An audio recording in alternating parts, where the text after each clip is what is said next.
Hello and welcome to In the Light, Growing Your Soul with me, Anna Isabel. And my guest today is the author of a rather big tome. It is this, and it is called The Biodynamics of the Immune System, Balancing the Energies of the Body with the Cosmos. Hello, Michael. Hello, Anna. I should say it's Michael Shea who's the author, because I didn't say that in the first place. But welcome, Michael. It's really nice to meet you. Thank you very much. It's great to be here. It's great to be able to talk about the book, and it is a tome for sure. So thank you. It is a very worthy tome. I'm not entirely sure how you could have made it any shorter. It is somewhat comprehensive. And the thing that attracted me to it in the first place was two things. Firstly, the idea of biodynamics, because I'm interested in biodynamics in terms of gardening, and I wondered how that relates to the immune system. And then the second part was the idea of balancing the energies of the body with the cosmos. So given that I am an analytical hypnotherapist as well as an astrologer, this was of great interest to me. So I think I'm going to just hand things over to you so that you can explain what this link between the body and the cosmos is from your perspective, and what you mean by biodynamics. Okay. All right. So you want the full Megillah, the full Megillah. Those are both really good questions. And I would have to say that I'll start with a story, because in my own life, when I got out of military service in the 70s, I was morbidly obese. So I really was fortunate enough to get in tune with some naturopaths at the time in the 70s, and I lost a lot of weight, but it started a lifelong journey of learning about embodiment, learning about how I had to heal myself from this morbid obesity and the leftover associated with that, the body image issues and the post-traumatic stress disorder from the military and so forth. So it's really led me on a journey, and I've done a lot of academic training. I've done a lot of psychological work. I also actually I had a certification in Ericksonian hypnotherapy, but it was many years ago. And I regret that I never used it, because it's brilliant work. But I'll go on with this, because that was really what launched my career, was this investigation of my body and my own healing. So we get into how does the healing really happen? Losing the weight is one issue, but there's some deeper healing that need to happen. So in my doctoral work, I did a lot of study of medical anthropology. And it really, really interested me, because I was also apprenticing on the Navajo Indian Reservation for 10 years in the Western United States. So I was having real-time experience in anthropology and how healing happens within very ancient traditional cultures. And it really interested me. And it came down to two things. The rituals that were set up for healing were either oriented around embryology. In other words, let's get the client back to the moment of their origin, when they were first conceived and when they were an undifferentiated whole, when the supernatural beings or the divinities or the gods or whoever created us, but they started with that level of wholeness. And so there was this thought and intention that with this illness, whatever the illness might be, that the common feature would be taking someone back to their embryonic origin. Okay. So you with me so far on that? Oh, yes. Okay. Oh, yes. That's All right. the stuff of my hypnotherapy practice. Yes, very much so. Now, about 10 years ago, I got very interested because I follow the research literature on metabolic syndrome. And this is the consequences of eating junk food and processed food. And that's a whole other subject, and it's in the book.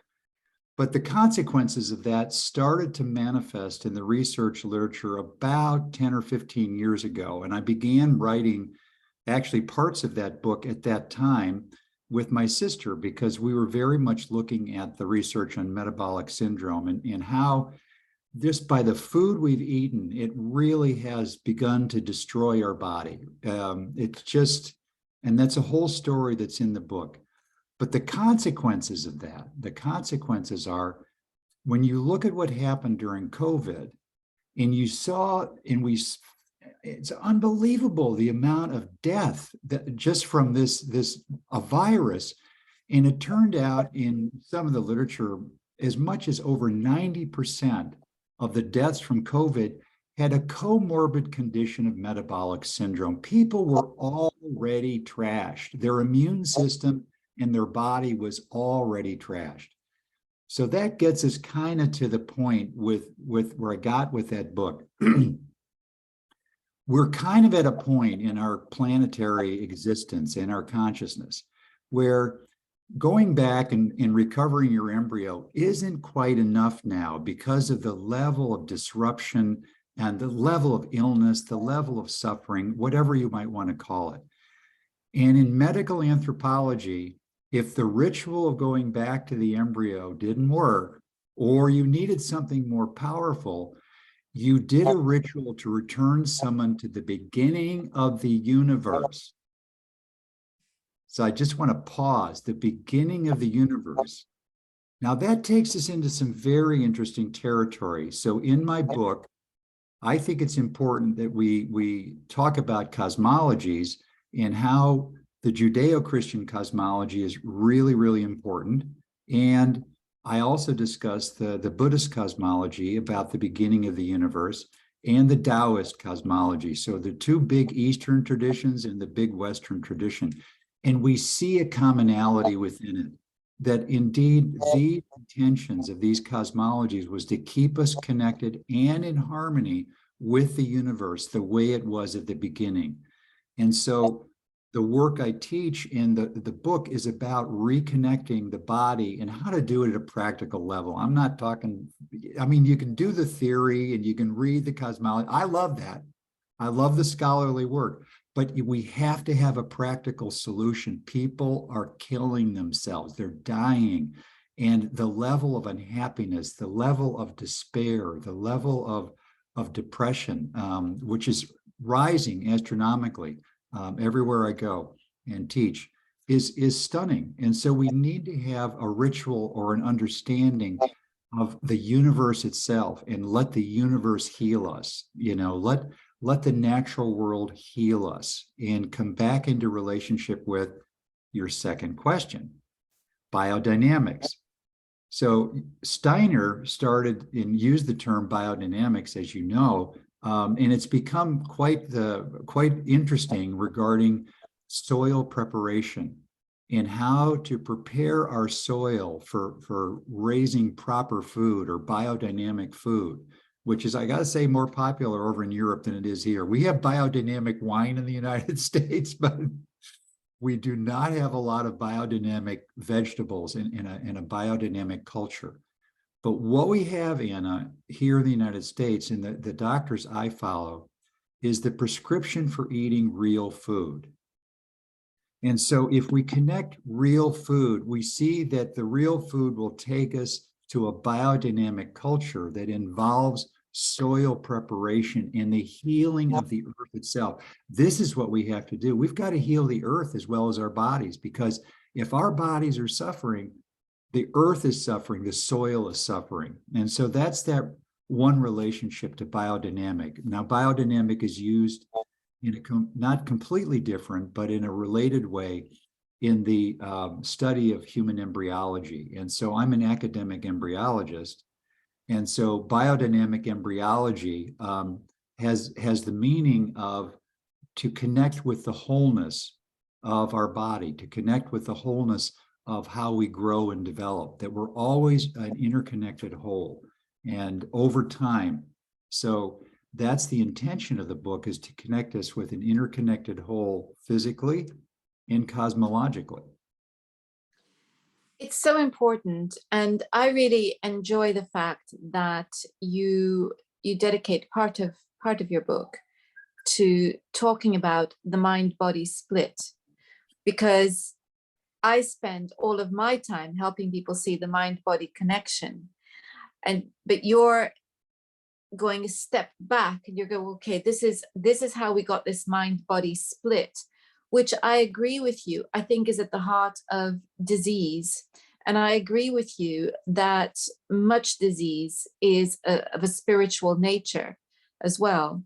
And I think that it is no accident that the level of physical disease seems to be skyrocketing in the part of the world where we should see the least of it, because we are supposedly the best off, at a time when we supposedly have more freedom and more opportunity than ever before.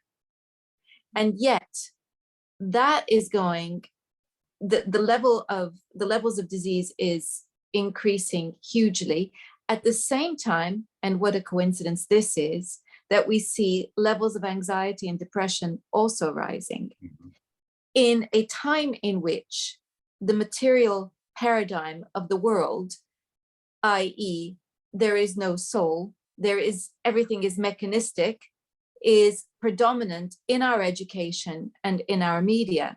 So forgive me for connecting the dots, but this is a bit suspicious, don't you think? Yeah, it's very suspicious. I mean, I remember in my doctoral work, and I had to, study that. I had a professor that had me write all these papers about the origin of the mind-body split. And it was very interesting when you really look at it, because the deal went down in Paris, in the early Renaissance. And, it was against the law for people trying to be a doctor to cut up a cadaver or to deal with the cadaver, because the church said it was sacred. And they cut a deal. They said, we'll give you your cadavers, we'll take the spirit. And so that's one of the pathways in which the mind-body spirit split happened. But that's history. I think the main issue for me, when I look at the different traditions, these different cosmological traditions, and I would have to say even within Judeo-Christian cosmology, but especially the Eastern, you've got medical systems in the East that they never split. They never split mind, body from spirit. And so when you study these systems, you see how they work with an integrated human being where the spirit was never split off. And in the Western world, the osteopathic tradition, since the founding of it in 1850 or 60 by Andrew Taylor Still, has attempted to bring the spirit back into it. But they blow it off as, oh, those mystical osteopaths, they're mystics. But that's the problem, you try to bring spirit back into the conversation, there's a lot of pushback. It's so true. And I think that the threat on herbalism has been massive. And it's almost like the herbalist profession had to make a deal with the devil and say, okay, all right, we're not going to do anything that you might consider to be magic. So we're going to take the astrology, medical astrology, out of herbalism. We're going to look at it very much in the scientific, mechanistic way, which is looking at the compounds so that we have a science-based or an evidence-based practice. So would you please allow us to continue to practice? Because we've taken the heart out of herbalism.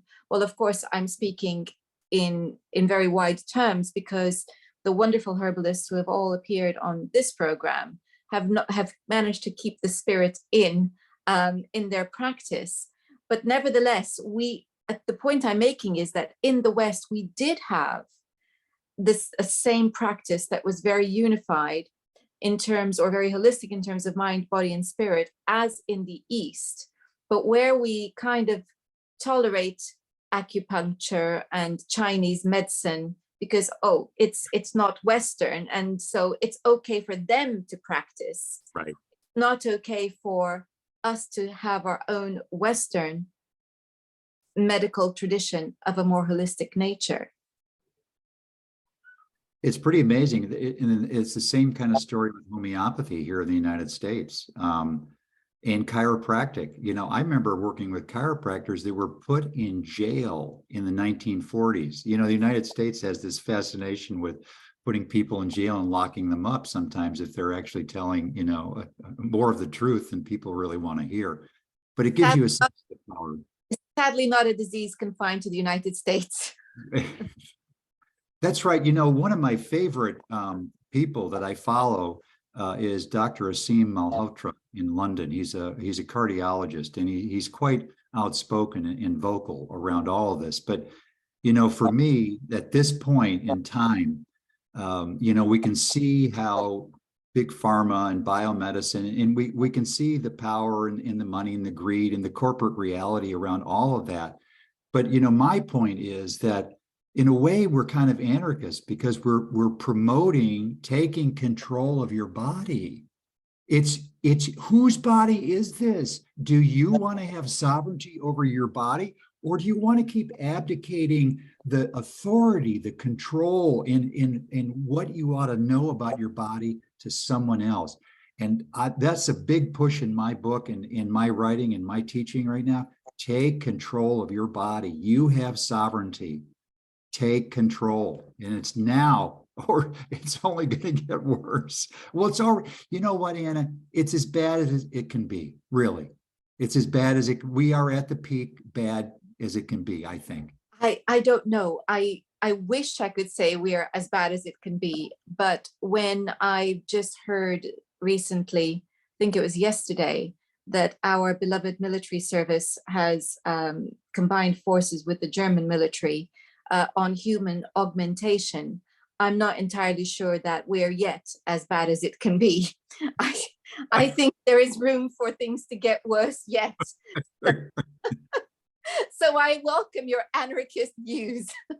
Well, and things can always get worse. And again, that's going to be an inner perception. Some of the research says that 80% of what's going on out in the world is an inner perception. And so from a spiritual point of view, it's like, really, okay, if it's that much of my inner world, I have to deal with my inner world. I was recently asked in Zurich, Switzerland, if I would be interviewed on a documentary film about cancer. And I don't know anything about cancer except 6 months ago, I started getting a lot of referrals.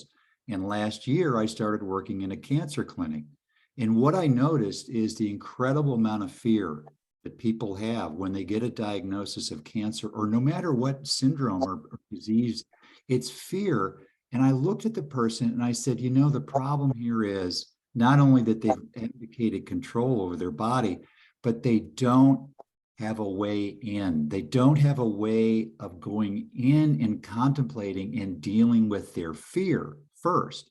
And that's a contemplative spiritual practice, to really deal with your fear, know your fear, get help when you need it from, really qualified people and like yourself to deal with those issues, because we have to turn inward if we want to have sovereignty and control over our body.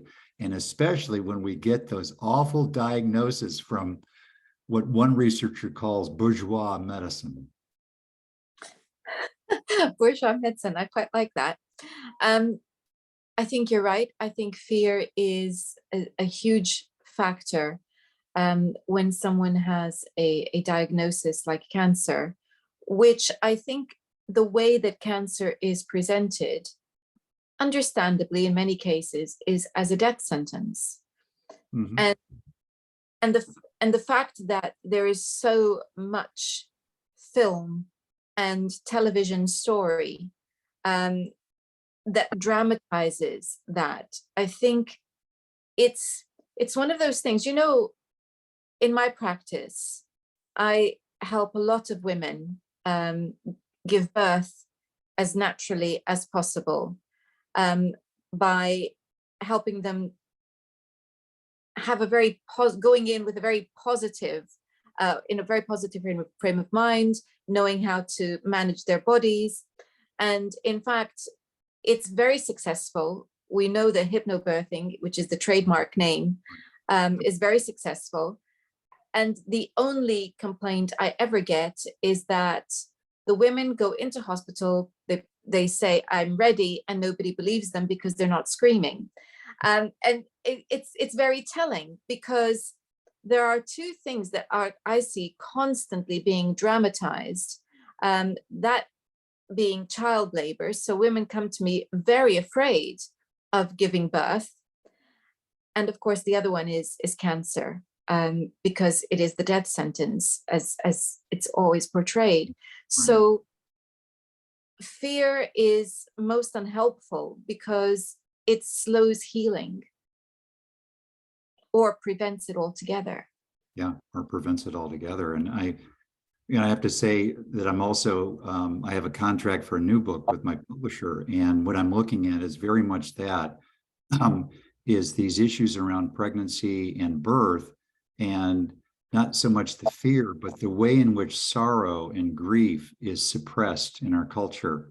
When a woman loses a child to miscarriage, when a woman loses a child to stillbirth, that it's like, oh, get on with your life, have another baby. And it's just like, no, wait a minute. So there's so much unresolved grief and so much unresolved sorrow in our culture around this loss, around perinatal loss, within family systems and within women.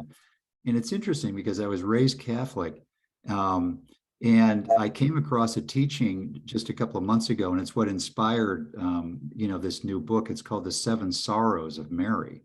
And it's very interesting. And I'm soliciting contributions from women who have lost children through any variety of means that they've lost their child. And even my wife, who's childless, there's sorrow there in how the management of sorrow and grief can occur and needs to occur. And it's a spiritualization of sorrow and grief. And that's what's really, again, missing in that whole period of time. It's not unusual to have a miscarriage. I understand that, but you've got to ritualize it and spiritualize that process of loss, because it generates fear. The women I work with during pregnancy, they don't even sometimes want to think about the child that's with them right now because they had a miscarriage. And if they think about it, then they might, have to deal with that loss that they had previous to that. So it's a delicate subject. And I really think it's important to bring that into consciousness in our culture.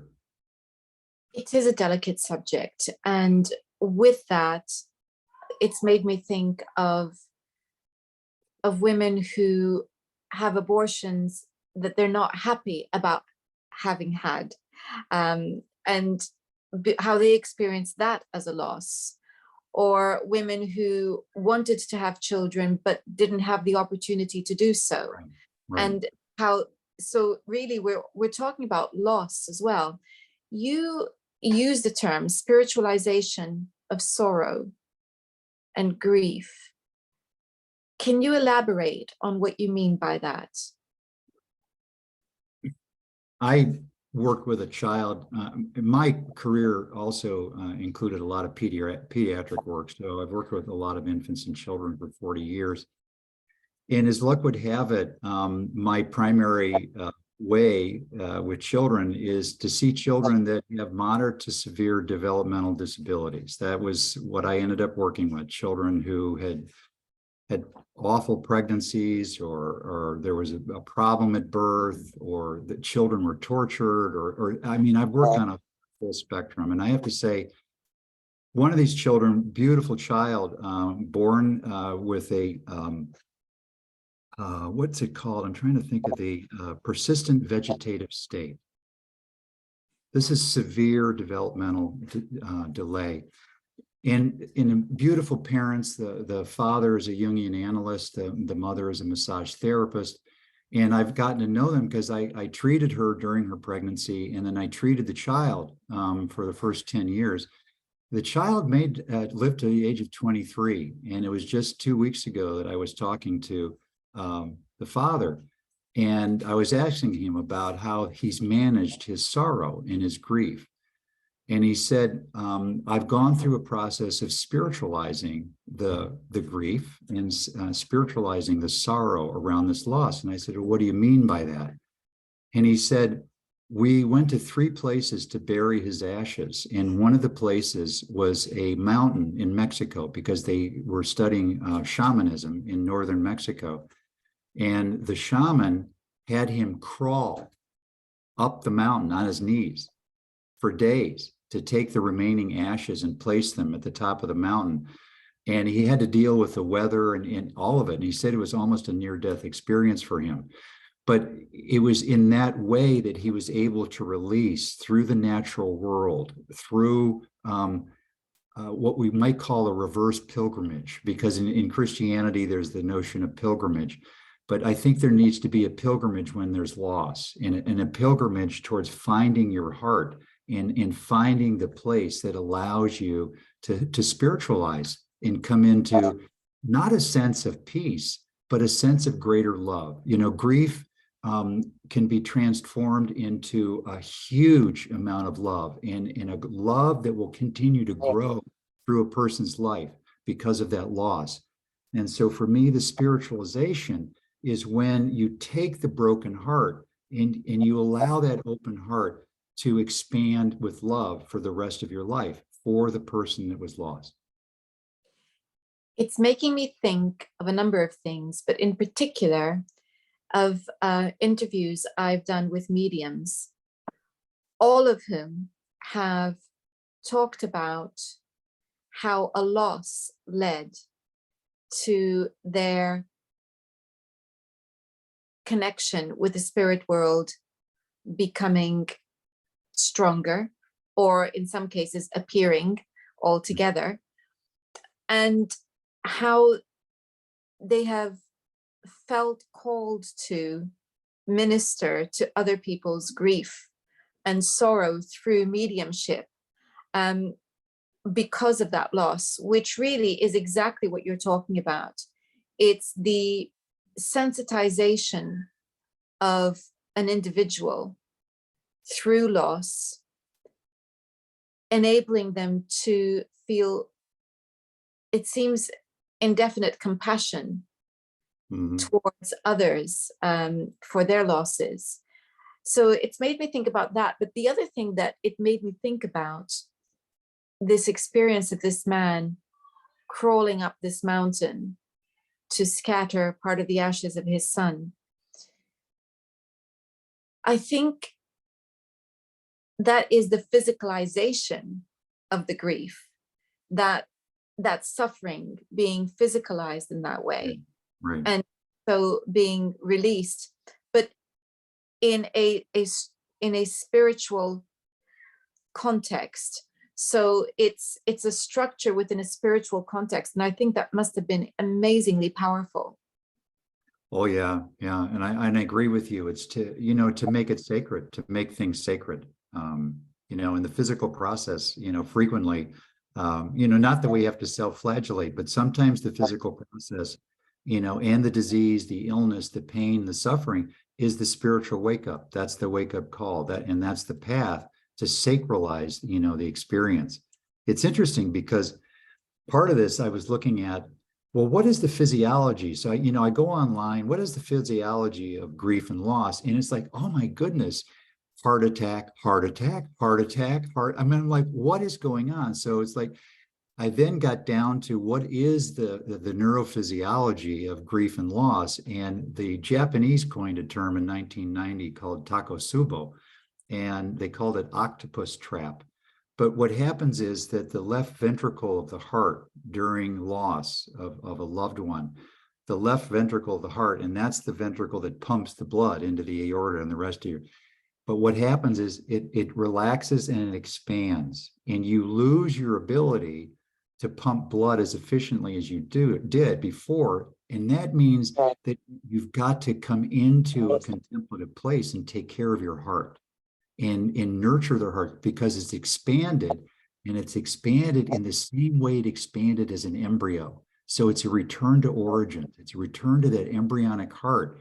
And it's amazing to see this enlarged heart, this so-called octopus heart trap. But as a physiologist and as an embryologist, I was fascinated by this called broken heart syndrome, what it does to the heart. and why we need to nurture the heart and take care of our heart physically, and literally.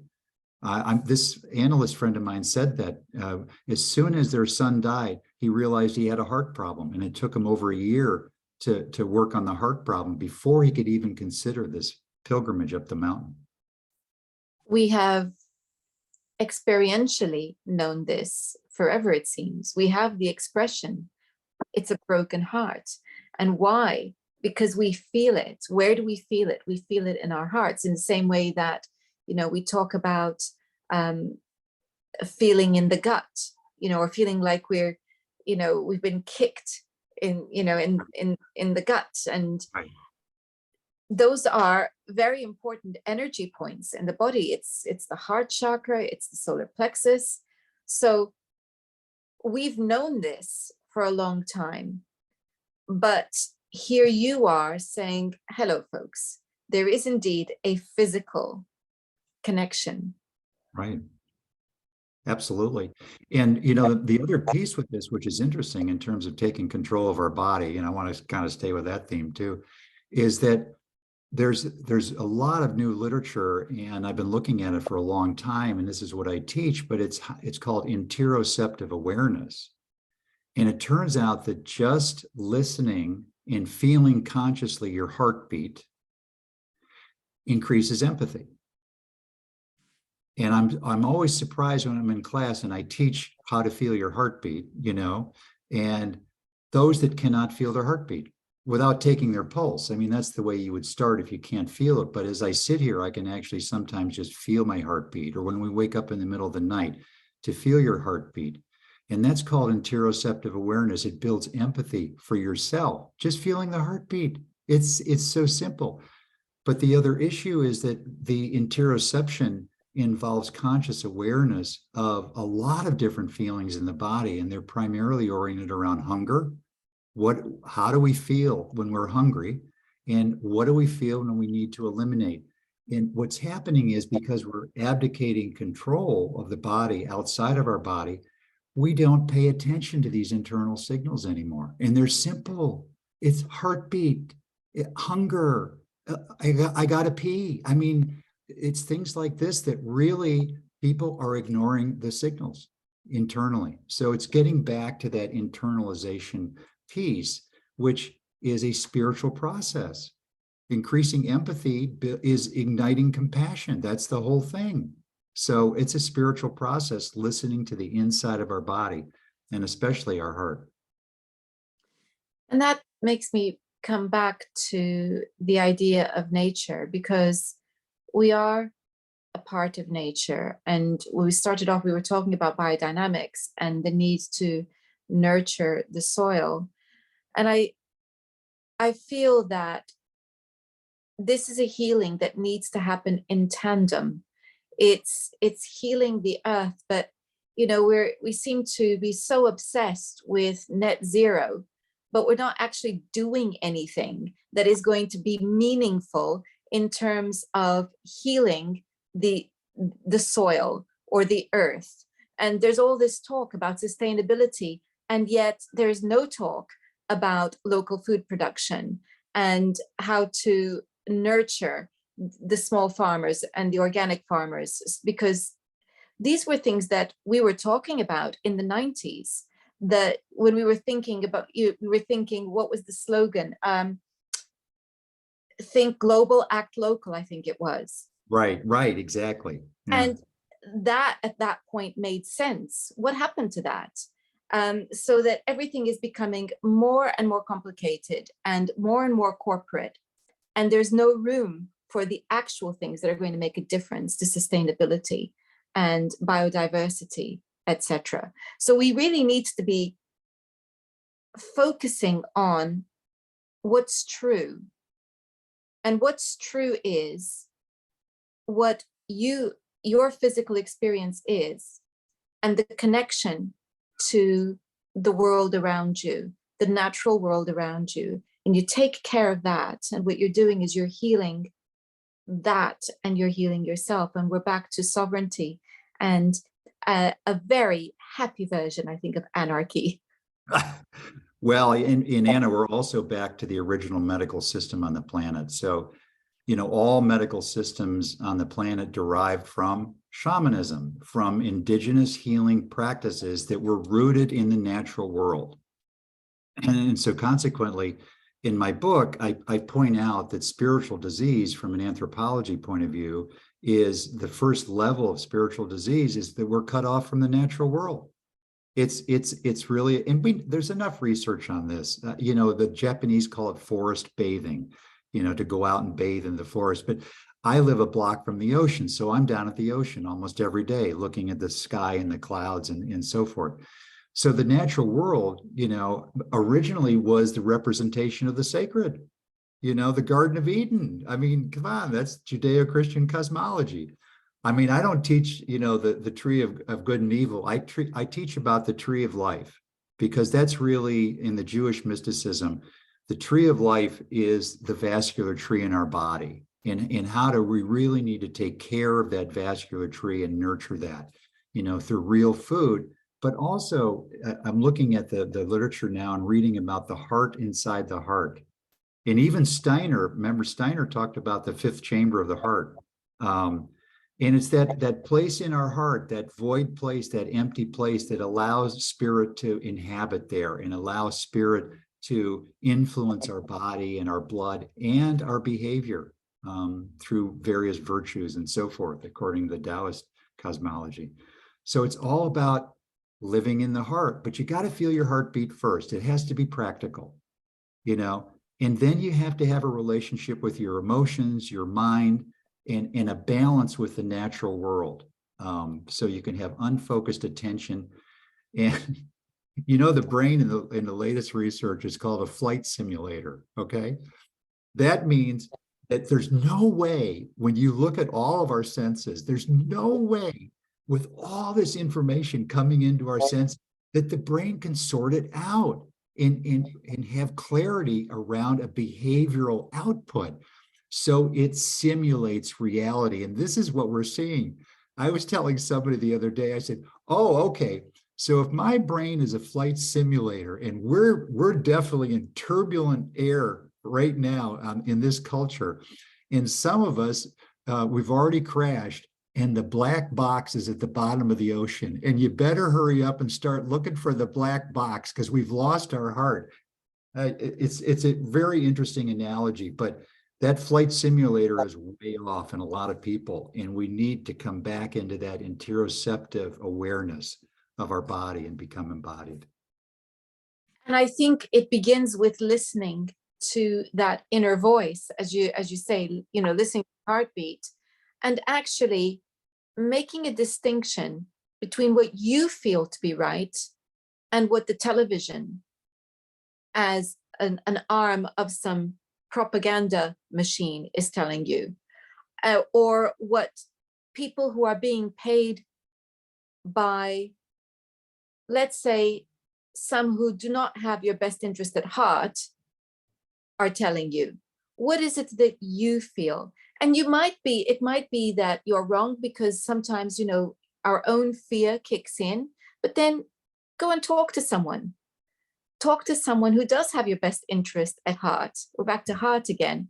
And explore, do a little bit of research, and then at least you can make your own decision as to what's best for you. And it could be that you end up making the decision that was first suggested to you, but at least it's your decision. Right. And I think that that's something that we have lost so much, is that sense of, well, what do I feel about this? Right. What would I like to do? What do I want to do? And then, okay, what's possible within the realms of what I'd like? And work with that, because you're not that stupid. It's true. It's true. If you listen to that, you have far more wisdom than you give yourself credit for. I think the average person has far more wisdom than they give themselves credit for. And they have the permission to think for themselves has been slowly taken away. I think that's really important what you're saying, because I know in Buddhism they talk about Buddha nature, and they say that all sentient beings have Buddha nature. And basically, we all have that potential to know what the truth is for us and to have clarity and to develop the clarity necessary to discern truthfulness and accuracy and precision, and that requires an embodied sensibility, an embodied sense of interoceptive awareness, and a relationship, with your sensors. Anna, we turned off our TV years ago, and then we finally turned in the cable box. I mean, what? I just, you know what? It wasn't so much it was the messaging, but it was the commercials. I couldn't take the commercials anymore. It's like, I've had it. I'm done. But social media is, I don't really like social media. And I don't use it a lot, although I'm supposed to, because my publicist with the publisher said, yeah, you need to get on and start cranking up social media. But I'm just going to do that a little bit at a time. I've shut down my Facebook account, and things like that. I just can't take the polarization, because what happens, Anna, truthfully for me, is I get angry. I started at the beginning of COVID getting into states of rage about what was happening. And I'm like, oh, this is not good for my heart. And then I have a history of AFib, and I started feeling AFib, and I went, no, you got to get rid of the social media, get rid of all of that, and take care of your heart, whatever that means. But it's really reducing social media and television output. That's really critical. It is. I mean, I've been recommending my clients not watch the news for years, and like you, my television was made redundant some time ago now. I think actually tellingly about 3 years ago. That's been made redundant. And as regards social media, I think people can be selective as to what they allow on their feeds on Facebook, Instagram, etc. And this is not about canceling. It's just about making a choice as to what makes you feel good and is going to lift your spirits. I think that's very good. So social media has tremendous possibilities. It's a question again of how we choose to use it.